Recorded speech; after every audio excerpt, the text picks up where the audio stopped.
ఈరోజు భగవద్గీతలో మొదటి అధ్యాయంలో 32వ శ్లోకం చెప్పుకుందాం. నా కాంక్షే విజయం కృష్ణ నా రాజ్యం సుఖాని చ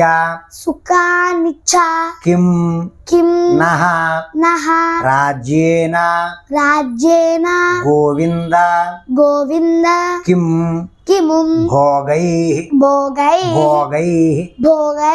జీవితేన వా.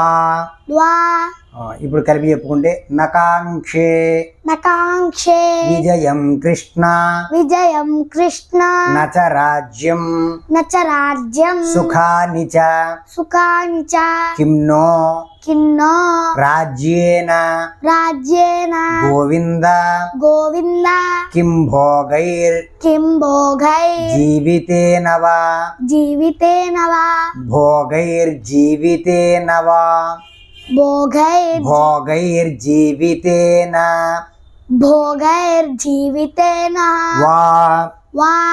నాకు రాజ్యం వద్దు, ఈ సుఖం వద్దు, ఈ భోగం వద్దు, వీళ్ళందరినీ చంపేసిన తర్వాత అదంతా ఏ సుఖం మనకి? ఇదేమన్నా ఆనందదాయకమా? దీనివల్ల ప్రయోజనం ఉంది? వీళ్ళందరినీ చంపడం నాకు ఇష్టం లేదు అని అర్జునుడు చెబుతున్నట్టే కృష్ణుడితోటి.